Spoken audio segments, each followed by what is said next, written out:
এত বড় একটা নদী পাড়ি দেবো আসলে ভাবতে পারিনি। হ্যালো এভরিওয়ান, আসসালামু আলাইকুম। সবাই কেমন আছেন? আলহামদুলিল্লাহ আমিও ভালো আছি। তো আমাদের একটা দাওয়াত ছিল নদীর ওই পারে, যাইতে হবে, আমাদের একটা রিলেটিভের বাড়ি যাইতে হবে।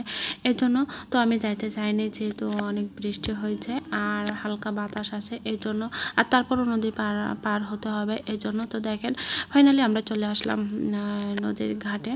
তো অনেক বড় একটা নদী পাড়ি দিতে হয় ওইখানটাতে যেতে গেলে। আসলে ওই ইউনিয়নটা হলো গাবুরা ইউনিয়ন। তো গাবুরা ইউনিয়নে যাইতে হবে। তো এখানে পার হতে গেলে অনেক বড়, মানে 1 থেকে 1.5 ঘন্টা সময় লাগবে নদীটা পার হতে। আর এটাকে ছোট নৌকা না, এটা কিন্তু ওনারাই বলে যে এটা একটা বোর্ড আর কি। এই বোর্ডে করে মানুষ পারাপার হয়। আর এখন কিন্তু জোয়ারের সময় ছিল, জোয়ারটা ছিল, আর পানিগুলো কিন্তু এই কানা পর্যন্ত উঠবে। আর দেখেন নদীতে কিন্তু অনেক ঢেউ ছিল, ঢেউয়ের পানিগুলো কত দূর পর্যন্ত ওঠে, আর এর চেয়ে নাকি বেশি ওঠে পানি ঢেউয়ের সময় আর কি। তো নৌকায় যারা বসে থাকে তাদের গায়েও নাকি পানি লাগে। এটা ওনারা বললো যে নদী পার হওয়ার সময় পানির যে ঢেউটা থাকে সেই ঢেউয়ে কিন্তু অনেক মানুষ ভিজে যায়। তো আমি দাঁড়ায় দাঁড়ায় দেখতেছিলাম, আর এই ভাইয়ারা কিন্তু নৌকাগুলো নিয়ে আসতেছিল ঘাটে আর কি, নিয়ে আসতেছিল যে যেহেতু লোকজন উঠবে।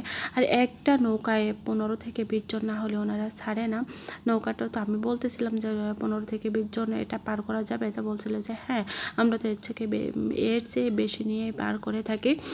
তো আমি দাঁড়ায় আছি আর ঢেউগুলো দেখতেছিলাম যে নদীর ঢেউ দেখেন পানি কোন পর্যন্ত উঠে যায়, ওঠে।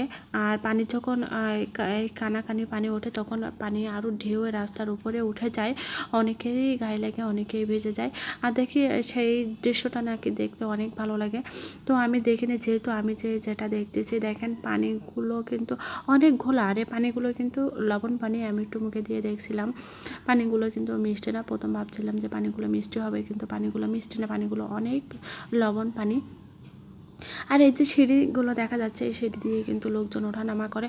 ভাটির সময় কিন্তু আরও নিচে নেমে যাইতে হয়, যেহেতু নৌকাগুলো আরও অনেক মানে নিচেই থাকে। এখন জোয়ারের সময় তো এর জন্য পানি উঠেছে, নৌকাও ভেসে চলে আসছে। তো আজ এই পর্যন্ত, সবাই ভালো থাকবেন, সুস্থ থাকবেন, আল্লাহ হাফেজ।